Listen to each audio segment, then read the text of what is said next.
High Level is a full CRM and marketing platform, and I've used some of the best in the SaaS industry.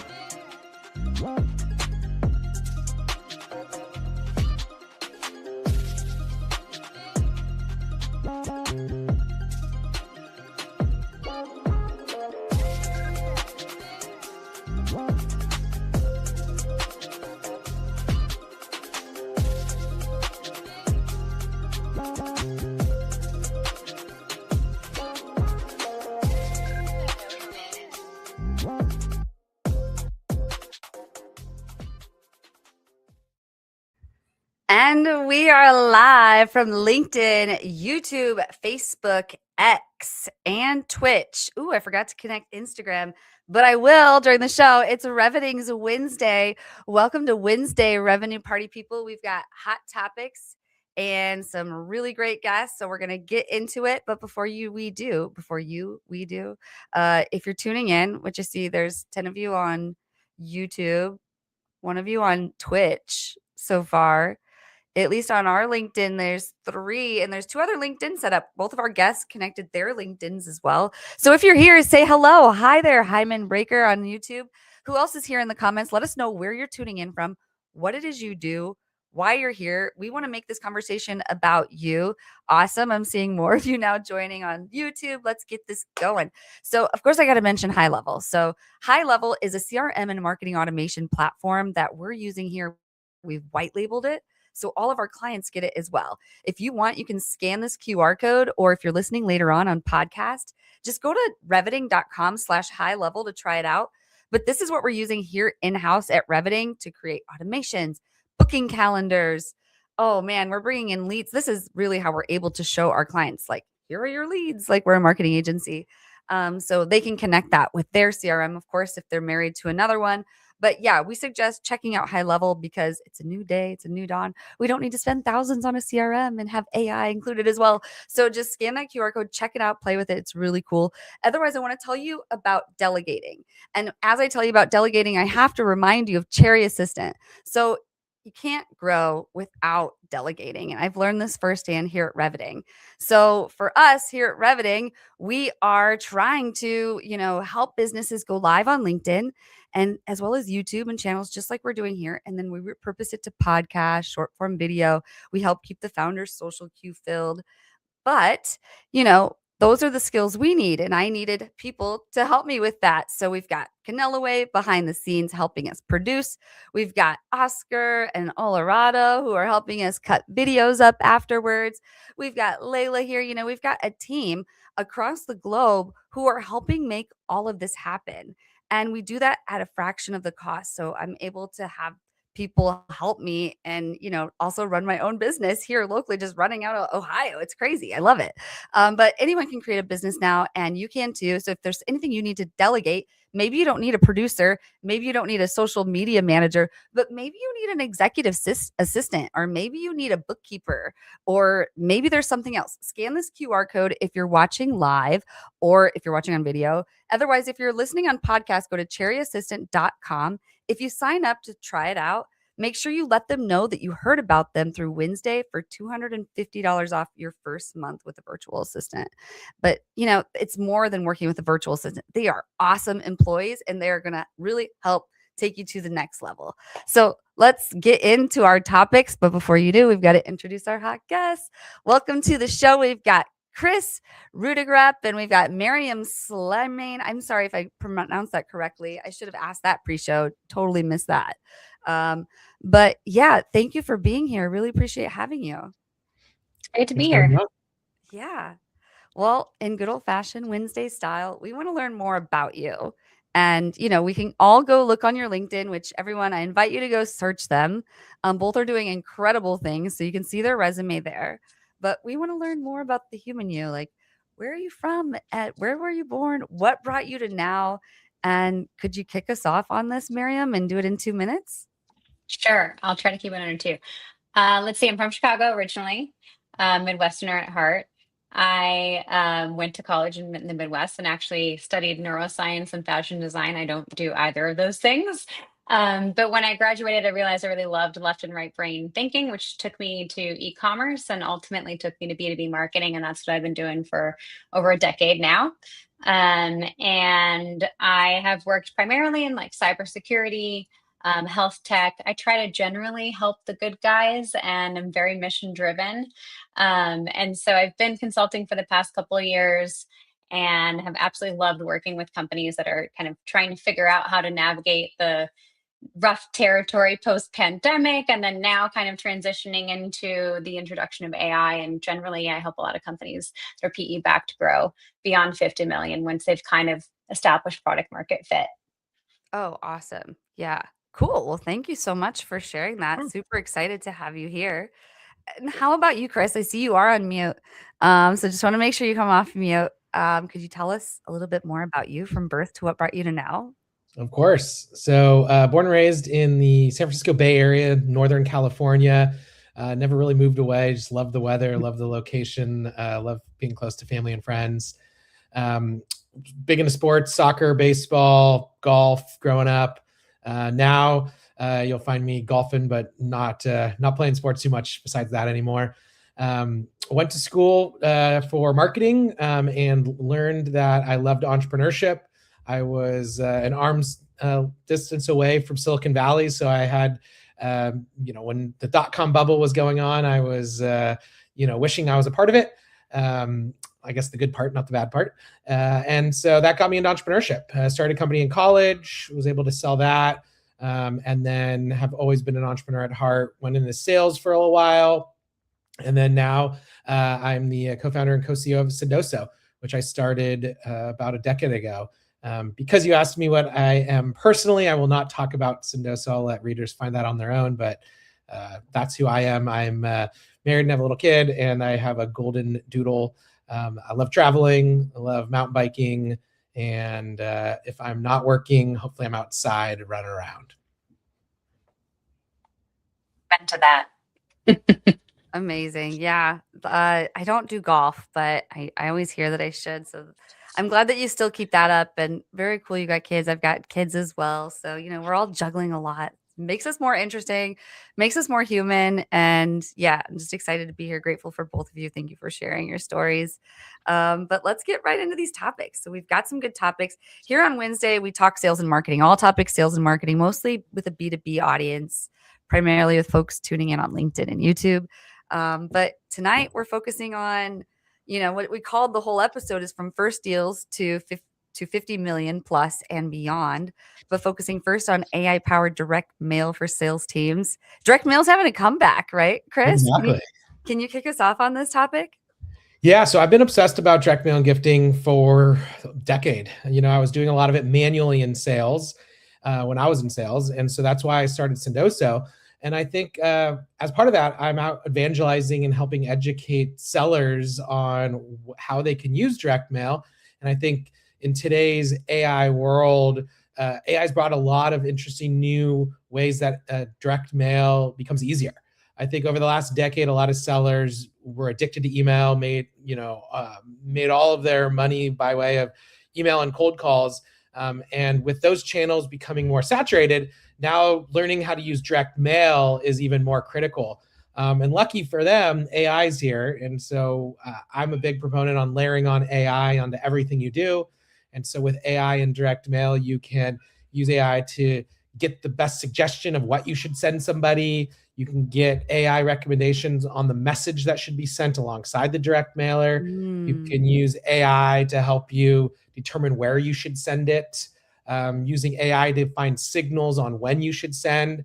And so I think what used to feel like a burdensome offline, more operational heavy channel with AI now can be as easy as email. And so Yeah. I'm trying to allow and open up the minds of sellers to say, hey, now's the time to learn how to be, A plus at direct mail. Yeah, be a better gifter. And I can even add to that because I'm a fractional CMO at BDEX where we use AI to help create the audience so they can, go build their audience. I don't want to use the word lookalike because that's a Facebook term, but you can build it from all the data, from anywhere, consumer data. Find your audience, use AI, match it with your customers, like find your exact customers, use AI to go find more people like those people, then mail them something. Exactly. Yeah, exactly. Yeah, you get it. As well as like, I'm sure there's a lot you can do with just like upselling and nurturing your existing clientele in terms of gifting and direct mail. What's your take on all this, Miriam? I see you nodding. I just think it's so important to have a personal touch, and the digital world is just we're all inundated all the time. And I mean, hey, I'm always happy to have a piece of mail that's not a bill.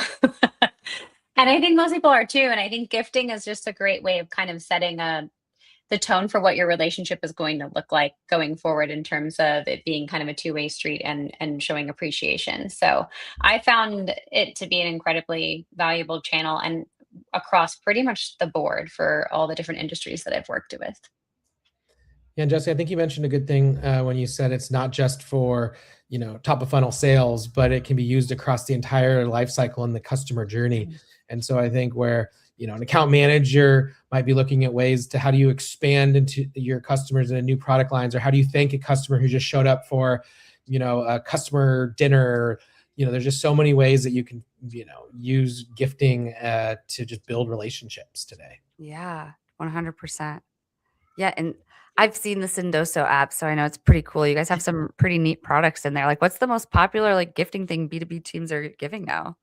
Yeah, I mean, Yeti mugs, Stanley mugs are super Mhm. popular. Amazon gift cards. We send a lot of custom socks. Booze is always a popular option. People love drinking. And I didn't know you get booze on Sendoso. That's yeah, awesome. so Oh yeah, across the board. But I often say the popular best one. gift is the most personalized one. And so that's where, the right gift for me might be different than the right gift for you. And so using a platform that can layer on AI to help suggest that best gift can help you look like a rock star, or help you enter in some criteria on, hey, I'm targeting CMOs in San Francisco, what should I gift them? And that can really help open up doors versus you having to guess. Yeah, that's so brilliant. I need to do more gifting. I'm curious from the audience, anyone doing any gifting out there? Um, but in terms of AI powered direct mail for sales teams, what else are you seeing out there, Kris? Yeah, I mean, seeing teams try to integrate this into their other AI platforms. So, for Okay. example, we launched an integration with Clay a couple months ago. So now people are using Clay to send out kind of AI orchestration. And I Okay. think as more kind of AI prospecting tools, more AI sales tools, and AI agents continue to, be popular, integrating direct mail into those will just be either pre-built in because we have got integrations, or will just be even easier. So I think the agents of tomorrow that are helping sales reps be super sales reps will hopefully have direct mail already integrated in. Yeah, interesting. It's such a mind-breaking world. I know we're going to be getting into CRM data here in a second, but I just imagine this world where there's no more CRM because everything just lives in an AI. And you could just go into the AI and be like, who do I need to follow up with today? And then maybe one of those things is, yeah, maybe you should consider sending this person a gift. I think this person needs a I don't know, a pillow today, like a I don't know, whatever it is. But like, um, it's it's just a new age. When you let your mind wander with AI, it's kind of crazy world. It's Yeah. really exciting. I think I really love that you mentioned lifecycle marketing, Kris, because I think a lot of people think of direct mail and gifting and they think driving pipeline, right? Mhm. But I think it's such a valuable way to really get product adoption and I think ultimately turn, your customers into evangelists that are going to drive that word of mouth, which is so critical as well. Mm-hmm. 100%. Yeah, I think we all agree here. Well, let's move on to our second topic, which is over reliance on CRM data. And over reliance on CRM data hurts pipeline growth. I agree. Sometimes we just sit there and we like look at this data. We're like, this deal's gonna close, and after a while, it's like, why are we even looking at this? Like, how long has this been here? Is that the type of thing you're talking about? Yeah, I mean, I think at the end of the day, what when you're looking at your CRM data, it's telling you what has happened. And a lot of people, I think, lose sight of that. It doesn't tell you what could happen. And now, obviously, we do have agents and we have AI to help us kind of use historical data to predict, but we know the dark funnel exists. We know that we're missing a lot of the picture, right? So when you over rely on your CRM data, you're really looking at this narrow slice of reality and you're pattern matching, and that's going to create a lot of biases in how you're looking at, what deals you're bringing in and how you close those deals. Attribution models, I will say some people have like swung the pendulum to like, throwing the baby out with bathwater, and attribution models are dead. I don't think they're completely dead, but I think it's important to recognize that they tell you one part of a much bigger story, right? And if you over rely on that, you get this false confidence, and you're just focusing ultimately on, what has worked, what is working, and you lose sight of that early stage influence. So that gets underfunded, which is extremely dangerous when you're thinking about, how you're allocating your marketing and sales budgets, and you're over focusing on velocity. So it's great for today. It can work today and it can make the numbers look nice, right? But if you're ultimately not thinking about, I always say marketing, you have to have a step in today and you have to have a foot in tomorrow. And I think that's really important. If you're not doing that, you're not planning for the future. That pipeline that you're so focusing on, the velocity you're focusing on, is going to run out, and it can happen, pretty sharply. And I think that's why you see in a lot of organizations like, great quarters followed by, oh my God, what just happened, right? Mm-hmm. And I think that's driving a lot of churn in marketing right now. And the last thing I'll note on this, and then I could go on this all day, but when was the last time you saw a company that had clean CRM data? Oh, it's been a while. Yeah, like it's so rare. And I see so often this pattern of garbage in, gospel out. Like we're putting, messy data in, and we're talking about it like it's objective truth when we know that data is problematic and not truly going to tell us, an accurate story.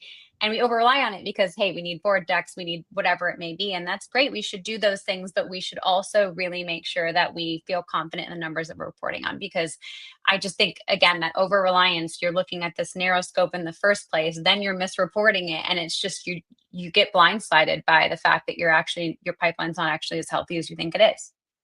Mm-hmm. Yeah, 100%.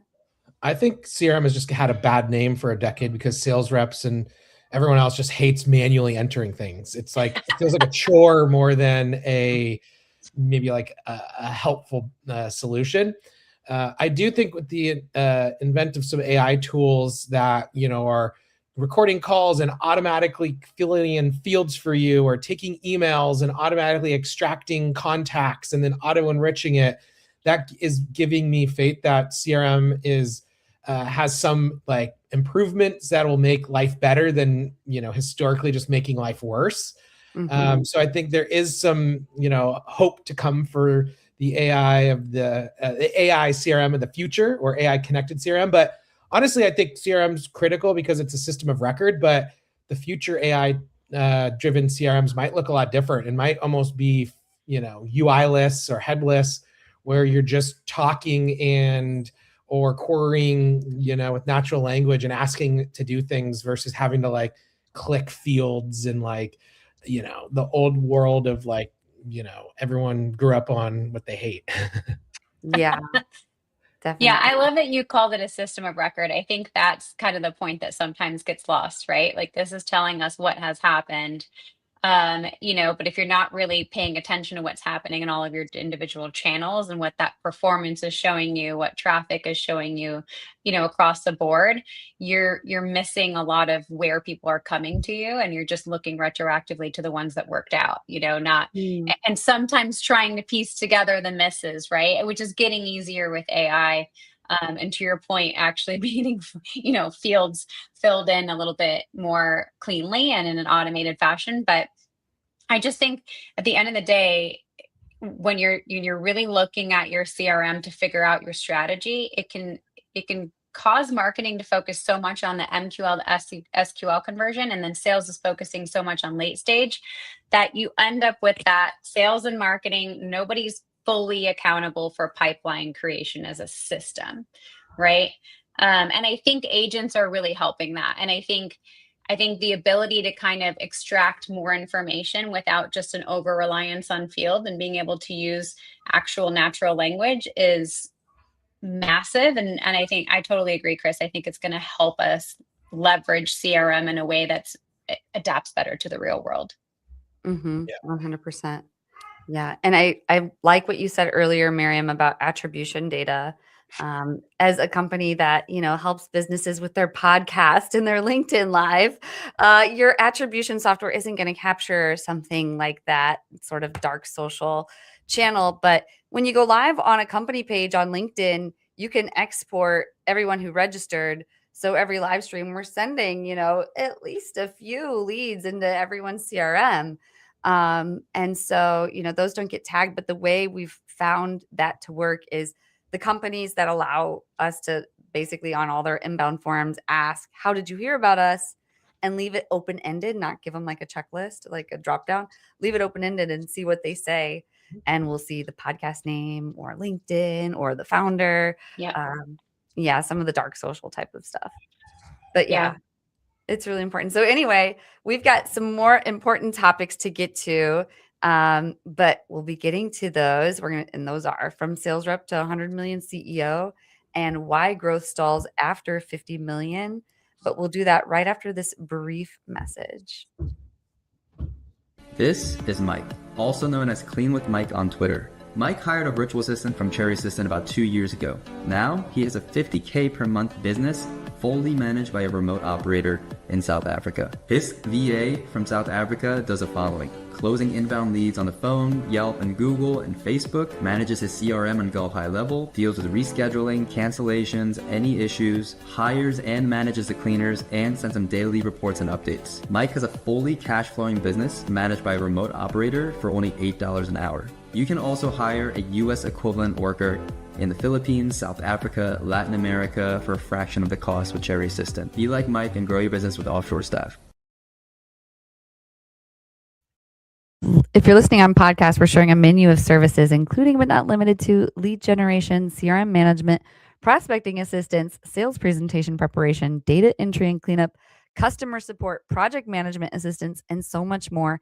Just scan that QR code or go to cherryassistant.com. Make sure you mentioned that you heard about them through WinsDay for $250 off. At Reviting, we help B2B founders, executives, brands turn their live streaming into a real revenue channel. One live stream turns into a podcast. It turns into a social clip. It turns into email content like a newsletter and actual sales conversations. You get to have a lot of conversations with people when you have a podcast or a live stream like this. And if you want to be known, trusted, and remembered in your industry without being online 24/7, worrying about your posting, this is what we do. Just head on over to reviting.com and let's build your show. I want to give a quick testimonial for the Reviting team and Jessie. I was really nervous about doing lives. And so thanks to Jessie and her team, I've now been doing them for, I think, 7 or 8 months now. The other thing is they very much have helped me increase my reach and online presence. So thank you, Reviting and Jessie. One of the problems that we struggle with is getting our brand out there. What Jessie and her team have been able to do for us is to take advantage of LinkedIn and the idea of going live on LinkedIn and using that platform to its fullest extent through the way they're able to take the live event and break it down into bite-sized posts. Their team shows up very organized. They were able to take what was limited in terms of how our brand shows up, but actually turn that into visualizations for the different shows, the video clips that are being taken, as well as the content within the posts themselves. Jessie, I love what you and the team do. You make it so easy for me to get in, have a meaningful conversation with some amazing guests, and then watch the post-production. I've been picking up 50 followers a day just because that content is resonating so well. And I've had a number of people reach out to me who want to be guests on the show. So it's working across a lot of different channels for me, and I can't thank you enough. awesome. Love our customers. But let's get back into it. You got to love dark social. So, anyway, we've got some more topics. So, from sales rep to 100 million CEO. Kris, could you kick us off on this? Tell us all Of about it. course. Well, that's my journey, but my hope is to inspire other sellers and sales leaders, even marketers, and the fact that I think for a while, starting a company and being a CEO was a path that a lot of product and engineering leaders took in Silicon Valley, and it was not a path that sales and marketing leaders took as often. And so I'm here to debunk that myth. I was an account executive with an idea, and I turned that into, a multi-$100 million business. And so my hopes is to inspire other sellers. I think a sales and marketing background is actually something in today's world that could be even more beneficial than being a product and engineering expert, because, go-to-market experts can get distribution. You can be good at, selling to first customers. You can be good at selling to first candidates and recruiting the perfect team. You can be good at selling to VCs and raising funding. And all those things come more natural to sales and marketing folks. And so I think for those listening, thinking, hey, I should start a business, but maybe I want to start a software company, but I don't have a software background, I don't think that's a problem anymore. And so I'd say go do it and go use your secret go-to-market superpowers as your superpowers for starting your business. Yeah, I agree. I was a full-time CMO 4 years ago, and I've been running my own business now for 3 years, and it's been a really great move. I'm really happy that I did it, and it's super hard. I wouldn't, it's not for everyone maybe, but I don't know. I do think the economy is kind of moving that way that more and more people are going to start businesses. What do you both think? I think especially with tools like Lovable and even tools Claude Code, which is a little bit more than effort than Lovable, but either or, they both open up new unique opportunities that used to be locked in spending hundreds of thousands on engineering resources to build a software or an app. And I think a lot of people might become app founders and roll out a new mobile app, or have some, idea for a software they want to build that might not be a global billion-dollar company, but hey, if it's making you millions or hundreds of thousands, that's like a huge win. Yeah, definitely. 100%. And a lot of people are doing that. I think we're seeing it. And, we're seeing like the first solopreneur, like, $1 million businesses, or what is it? Is even $1 billion business? Are we there yet? Like, and hello, Lauren Sermon. I see her in the comments here. Great to have you here tonight. Another awesome live streamer out there on LinkedIn verse. But yeah, I don't know. It's just so interesting. Any more either of you would want to add or share or talk about on, I don't know. I guess I do want to kind of drill into this a little more, Kris. Like, how really did you do it? Like, so at what point did you say, you know what, I'm going to grow? And so growth obviously takes investment, taking on debt. Like, it's not all fun and games. There's some hard moments, scary moments, risky moments. Like, how did you handle all that? Yeah, totally agree. It's not all, shiny. There's definitely ups and downs. But I think, for all of us here, we took risks going outside of the normal 9 to 5 to maybe do our own thing. And with that comes rewards. And so I feel like, you got to take risks to make rewards. In the early years, there was, longer hours and less pay. But, one quote that I live by is like, entrepreneurs will spend a few years of their life like most people won't, so they can spend the rest of their lives like most people can't. And so you got to grind it out a bit. But after you grind it out, and you make it work, I think there's a lot of amazing opportunities that can come from it. Yeah, it really is. So Lauren's saying Kevin Dorsey's daughter used Lovable to make her own app. That's really cool. That's so cool. Yeah, I think that's even cool that kids now or young adults are able to, enter the entrepreneurship world, or just learn more about, the tools that they currently use. If you're using your phone every day and then you learn how to build an app, like that's just like opens your mind up to new possibilities in life. 100%. Absolutely. Okay, so what would be your like number one piece of advice for a founder who's getting started? And I guess first of all, before I ask that question, like, is this your first company or is this second? I'd started another company in college, but this is my Okay. first like Like $100 million real. company, Okay. like sizable. That one ended up selling, but I only got to about 10 employees. Yeah. So my biggest advice Yeah. is like, and I'd probably give this advice not to current founders or current business owners, but more perspective. I think there's way more people that are like wanting to do something and not ready quite yet, is to just go spend a night or a weekend in Lovable or in one of these tools and just go like solve a small problem. Even if it's not going to be your like $1 billion, $1 million idea, scratch a small itch. There's probably one little small problem that you could solve that could then open up other doors or just give you conviction and confidence. I think for me, starting a small company when in college, building some software, like opened my eyes saying, hey, I have confidence, I can do this again.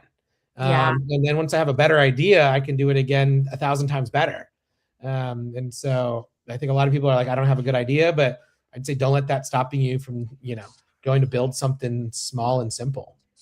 Yeah, absolutely. No, it's so inspiring. But what about like the risk part?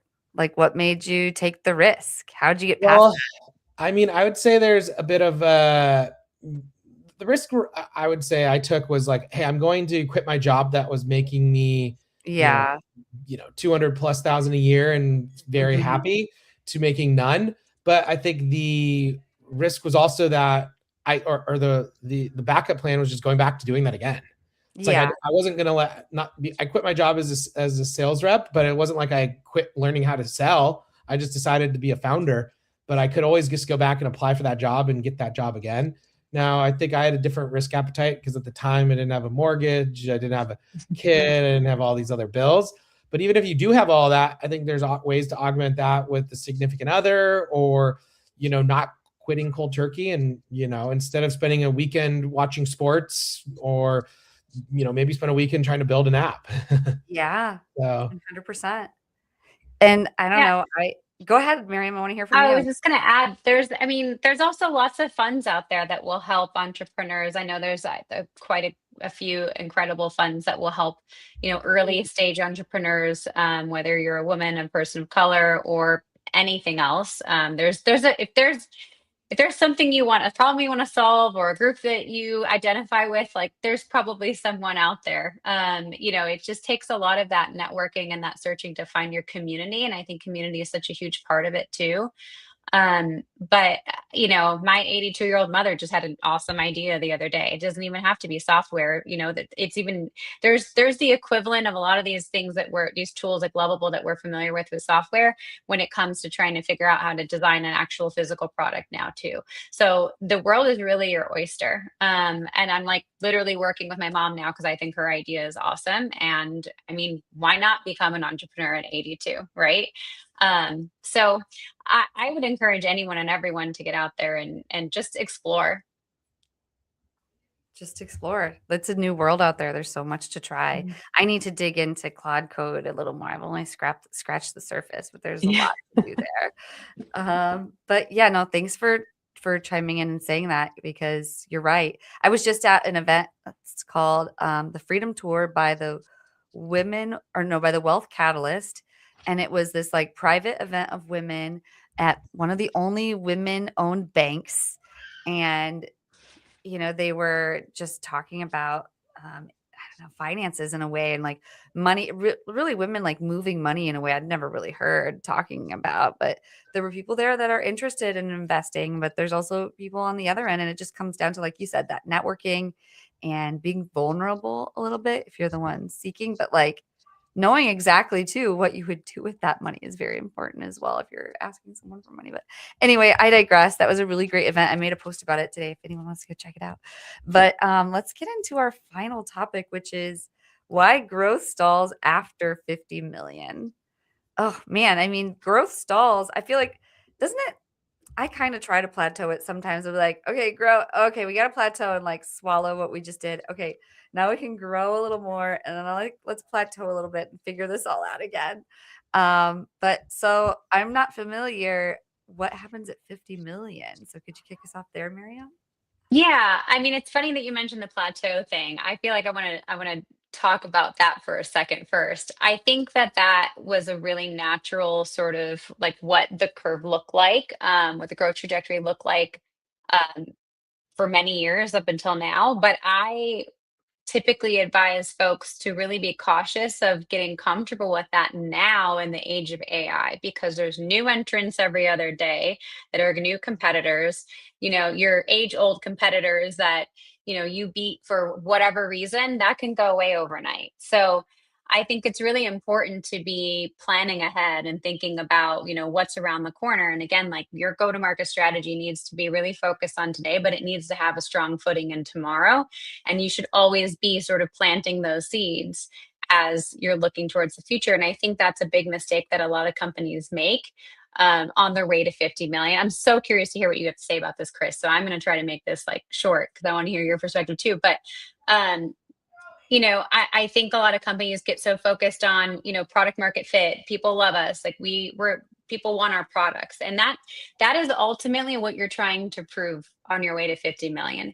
But once you've hit 50 million, your founder-led sales, your narrow ICP that over converts, you have few channels that punch way above their weight. And if you continue to rely on those three things, you're going to start to see a pipeline that might look healthy, but deals start to not close as much. You're going to see more activity and spend that are not getting the same results. You're going to see win rates start to drop and sales cycles start to get longer. Every quarter feels a little bit harder to hit than the last, or sometimes, I mean, nowadays, I think that sort of slow, decline isn't happening as much. It can be pretty abrupt, again, because things can change in terms of, the competitive market so quickly, so rapidly now. So, I think there's a couple things that I think are the real reasons why this happened. But I can pause there because I'm really curious to hear if you've seen this and what your thoughts are, Kris, first. Yeah, I've seen this a handful of times, and or more than a handful, but I kind of attribute it to three areas. One is competitors. So, if you are, blazing a new market and you get to 50 million, others are going to realize that there's lots of money to be made, probably even before you get there. But by the time you get to 50 million, it's way more competitive. And if you're not ready for that competition, or you dismiss the competition, then they're going to start eating your dinner. They're going to start taking your customers. They're going to start winning more deals from you. Similar to what you said about win rates and things of that nature. So I think competitors. The second part is if you are a single product company, I think a lot of companies really, have this one product they launch and it's a single SKU, and they can take that to 50, maybe 100 million. But a lot of companies, at about 50 million, kind of run out of bandwidth for that single product. And if they haven't launched another product line that they can cross-sell, or another product line that they can sell into a new ICP, then they can stall out at that 50 million point. And I think the last one is just the systems. I think, you build these systems to scale the company, and a lot of them just break after a while, and you have to rethink about it. And at 50 million in revenue, you're a way different company than you were at 5, 10, 20, 30 million. And so if you haven't redeveloped new systems, rehired new people to run those new systems, going from 50 to 100 is a lot different than going from 1 to 50. So those are the things that I see fall short. And I agree with that. I think, product sales, marketing, if they're not operating as a revenue system, you're going to have a hard time getting to 100 million. To keep growing, companies really need to expand beyond their core ICP, to your point.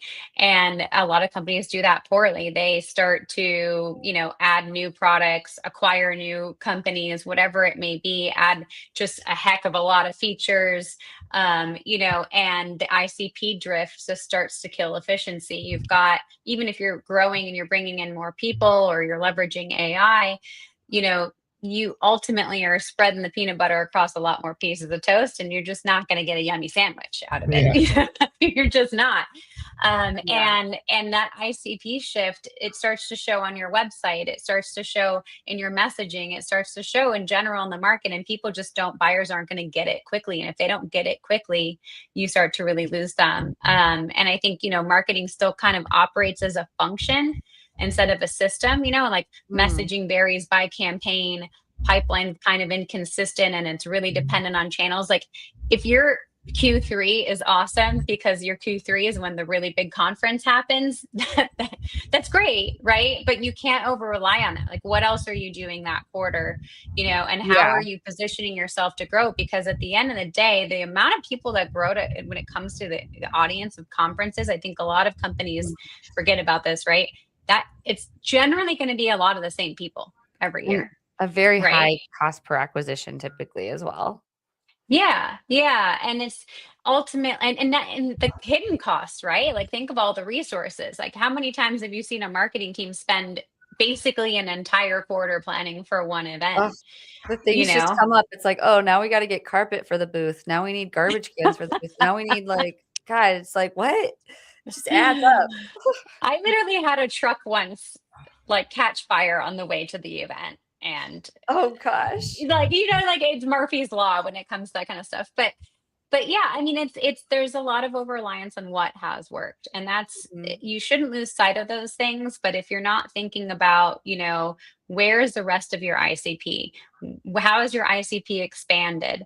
What are the other new problems that you're solving, and how do you meet those people where they are? Just the way you kind of did at the beginning, right?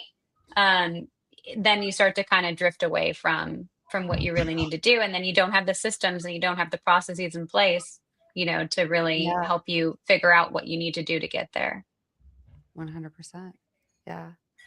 Well, to wrap this up, what would you tell listeners? Like, what would be the actionable advice you might give to anyone who's sort of, at that 50 million mark or approaching it?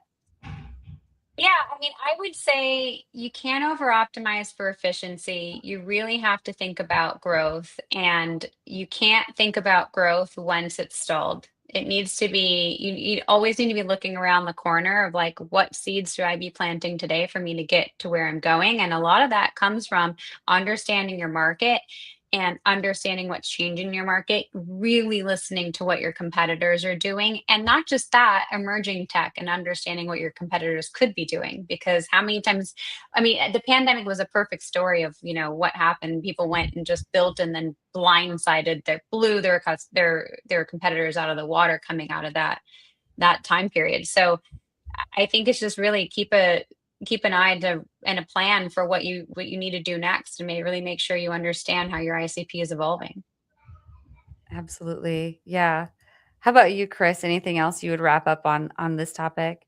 I mean, I think going back to my 3 points, one is, don't dismiss a competitor, follow along with them, be scared of them. So that's something. 2, think about your multi-product line strategy early, like at 10 million, plan for what you think you could be at 50, but make sure, it takes a while to build out other product lines that you want to sell. And then I think the third is, make sure you have the right system, but also have the right people. And, I think it's worth transparent conversation saying, hey, you got us from, 1 to 10, or you got us from 10 to 50. Do you want to be on the ride for 50 to 100? Because it's a different beast. Yeah. Okay. Well, that's all really great advice. Thank you both for sharing that. Well, now it's time to move into my favorite segment, the Guru of the Week. So could you kick us off with that video, Canelo? The Guru of the Week. Ooh, ooh. The Guru of the Week. Ooh, ooh.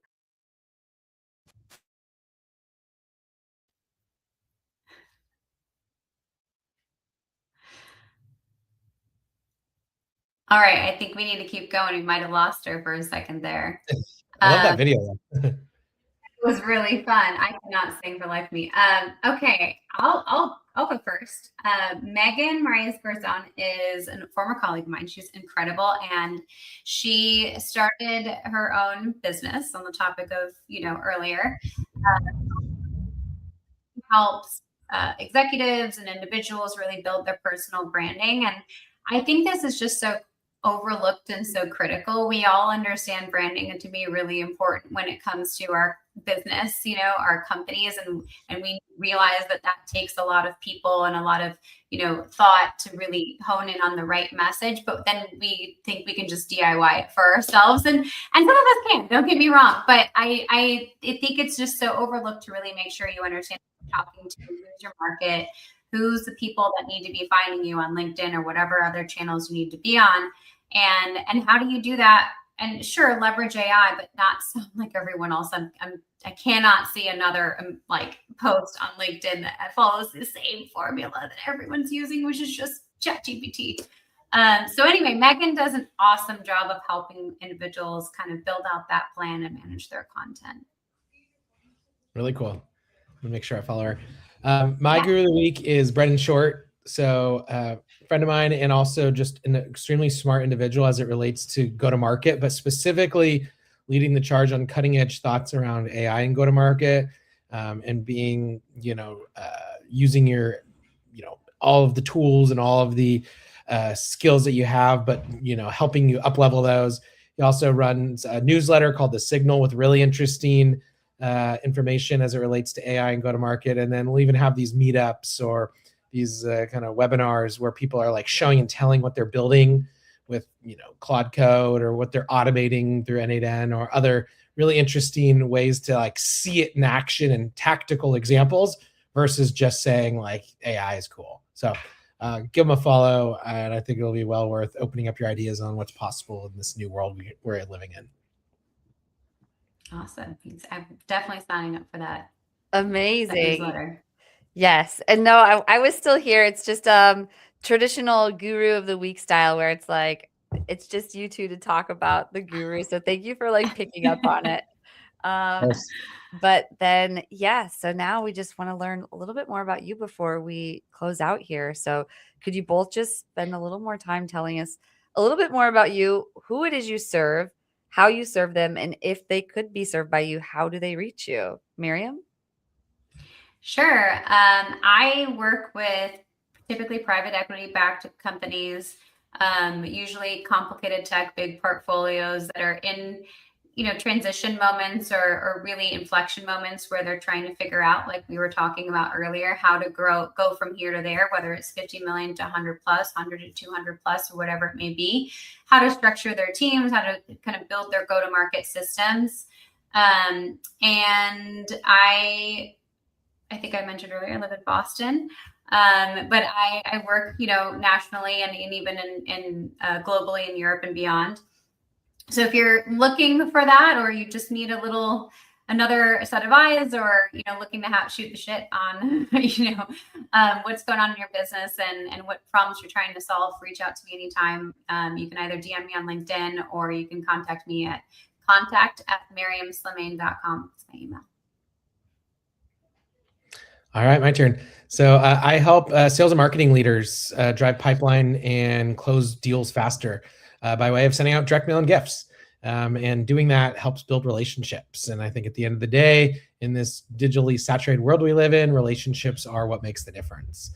So if you're in marketing or you're in sales and you're looking for new channels to open up more pipeline or close deals, check out Sendoso.com. I'm always publishing unique content on LinkedIn too. So give me a follow on LinkedIn, or if you want to shoot me an email, it's Kris@Sendoso.com. Awesome. Thank you both so much for sharing that. This has been an awesome episode. And next week, we've got another really great episode planned. We can pull that up here. Yeah, we got Michelle Hamilton, the director of Answer Rocket, and Tom Langan. He's with Telex Media. So it's going to be another good episode. Make sure you tune in, same time, same place, 8 p.m. Eastern time, here on the Reveting Company page on LinkedIn on Wednesday. But again, thank you so much to our guests for coming on. I know it's a late night show, so we appreciate you tuning in. And maybe I'll see you backstage after the video here. I'll close this out. All right. Bye-bye.